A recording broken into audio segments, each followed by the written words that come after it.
We are doing this in podcast style, right? Hello and welcome back, everyone. My name is Ammar Hakim Azwari bin Muhammad HASLAN, and with me today, my moderator, my friend, which is Ammar Fahim, that will interview me. My friend, Ammar. Alright, today we are going to talk about a game that is stressful but fun to play, which is One Arm Robber. So, Ammar, can you talk a bit about One Arm Robber?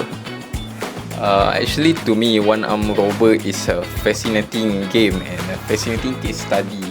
On the surface, we can see that One Arm Robber is actually a goofy physics game, but deep down, it's a brilliant game for us to discuss about two massive concepts in game design, which is the player agency and the what we call that in the difficulty balance. So this presentation will cover out the analysis of the current game, our proposed design, application, and a critical evaluation of that can we improvise. So, I think a lot of people never play the game yet and very eager to find how the game was. Can you describe about the game a little bit? So about One Arm Robber lah, actually you are literally becoming a bank robber. You can only use one hand. You control your hand with your mouse, physically grabbing the guns, grabbing the doors, open the doors, turning off the alarm. It's a heist game where you can go for a loud way or stealth way. Based on your preference, you can choose either one. I think the physical limitation of the game makes the game really fun lah, because you are using only one hand, right? You can only grab the gun with your one hand. You can only grab the bag with your one hand. Yeah, for me that's the fun part of the game. Oh, I see. That sounds very funny and hilarious at the same time. So, now let's talk about the player agency first. How much choice do players have in the game? Player agency is where it's all about the player feel their decisions meaningful after the gameplay outcome. And to me, in this game, there are three main mechanics that impact this. To me, it's a multiple pathway.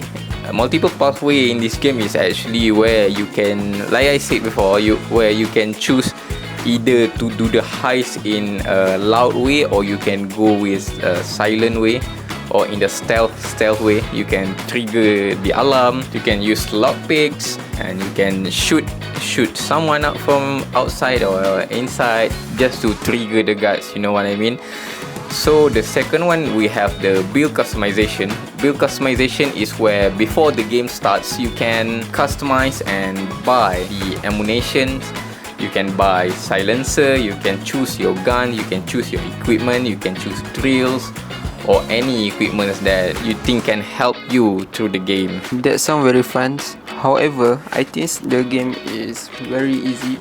So, anything in the game that can increase the difficulty or limit the player choice? Yeah, absolutely. There are limitations which I will use my own term, which is the physics base in using one arm. Very long, right?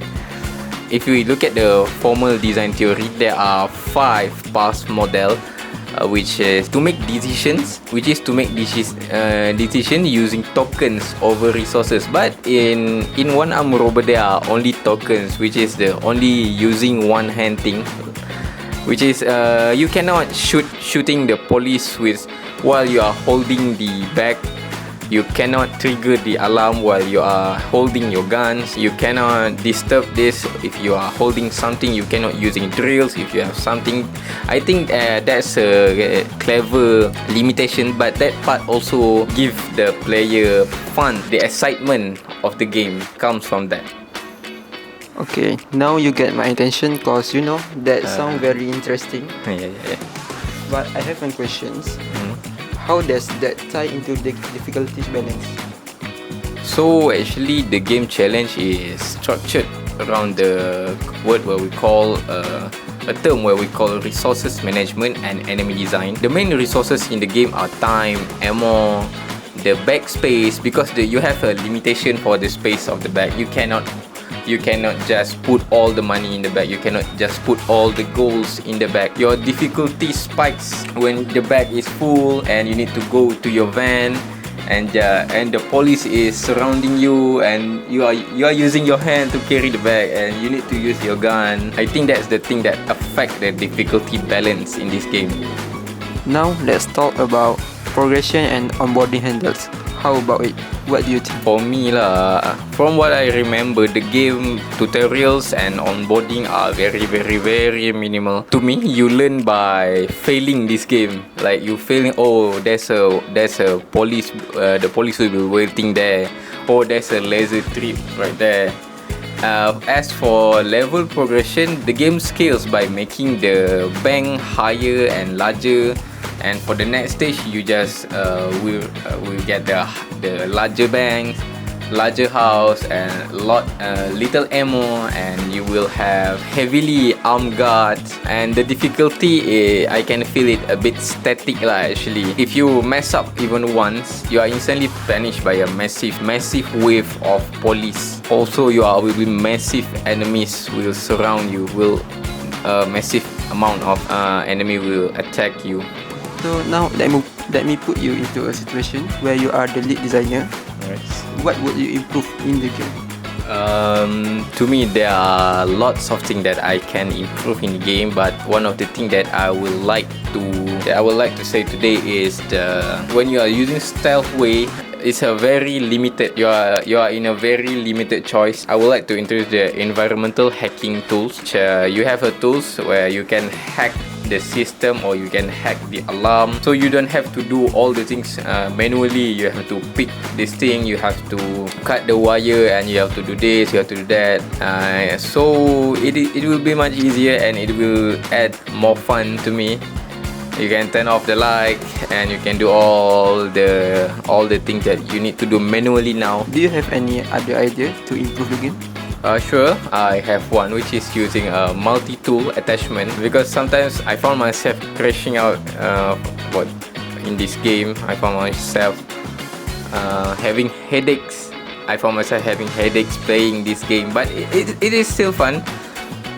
But it will be a big improvement if I just add a multi-tool attachment. So instead of you are using only bare hands to use one thing at one time, it will be much more convenient if you have a multi-tool attachment, like the guns and the flashlight, or drill and the flashlight. This will affect the player agency a lot, and it will allow you for greater build customization and give player more creative way to interact with the environment. Earlier, Yes. you just mentioned that the punishment for the failure are very harsh, right? Yes. So what about it? So to improve the challenge system, I will implement the dynamic system of AI enemy and the deep risk versus reward mechanics. So I think you just mentioned about risk and reward, right? Yes. How would that work in the game? I will tie the player movement speed directly to the weight of the loot. Right now in the game, you have no limitation of the loot. There are no connecting between the weight of the loot and the speed of the player's movements. If you are greedy and stuff your duffel bag with a lot of gold, with a lot of money, your character move incredibly slow. So I think it will be much more fun if the character move incredibly and directly following the loot, the weight of the loot you have. Like if you greedy and you stuff your duffel bag full of gold and stuff, your character move will incredibly slow. You have to decide, do I need to take small amount of cash, or do I need to take the gold a lot more? Also, that is a risk of that. You have to think, there are risks if I take a lot of gold, but gold are valuable. If I take cash, they are not so valuable, but it is not as heavy as gold. And about the dynamic AI that you mentioned earlier? About the dynamic AI that I mentioned earlier, I think instead of using the infinite and identical guards that will swarm you, that will know what to do that, I mean, AI also know what to do, but the game should use a dynamic difficulty adjustment system. Like if a player move flawlessly in the stealth using the stealth mode, the AI guard should randomly change their normal route to, to suspect the movement of the player, because there's always a sign if someone was there. So the guard should know if it. But the current game doesn't use AI, so the guard just, oh, this thing move, or this thing before this thing is right there, now it's right there, oh, nothing happened, or maybe nothing happened, no one is here.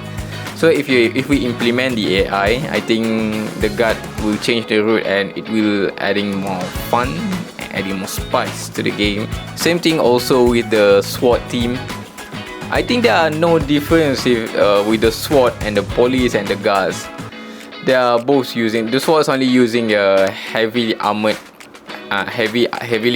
gun, but the way they work is only the same. Like if the guards was given the automatic rifle like the SWAT have, I think they will be the same. They just change the skin. So I think adding the dynamic AI will improve the game a lot. Let's be real, how this improvement that you already said can improve the player enjoyment.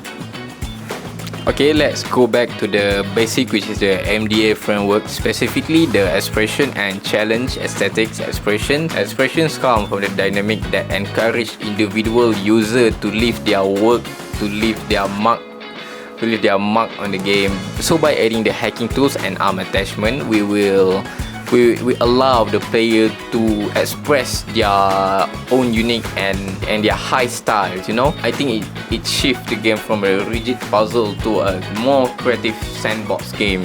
So how about the fairness? Everything need to be fair, right? So I think the risk and reward weight system will guarantee the fairness of the improved game. Like if you die because you are moving too slow, and it's not because you are noob, it's not because the game cheat on you, it's because you are greedy. That's why you will die. That's why you die, because you are greedy, because you are too great to take a lot of gold, and you move too slow because there are a lot of gold, so you die. So the player is entirely responsible for their failure, which I think more fair comparing to the current game. What about the trade-offs between player freedom and game balance here? Okay, that's a hard question.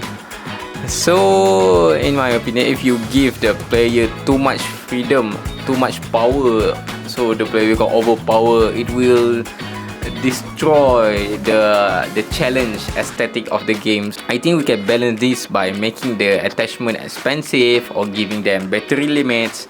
Like if you have guns and I told you about the guns and the flashlight, right? So if we give the limits to them, if we give the battery limit to them, it will ensure the players still have the struggle to reach their goals. How all these changes that you already mentioned can affect all the type of player?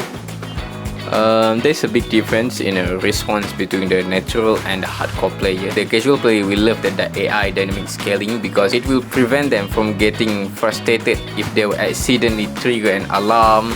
So for hardcore player, on the other hand, they will love the heavy loot mechanics. They will actively try to minimize and maximize their loadout to carry out the maximum without of the bang under the heavy fire. That sounds perfect. It turned a simple physics game that look a very goofy game into a highly strategically experience for the heist. By turning the tokens and resources, we are enhance the player agency and create the much more balance in the game and engaging more dynamic in the game. I think that's all for the presentation. Thank you for watching.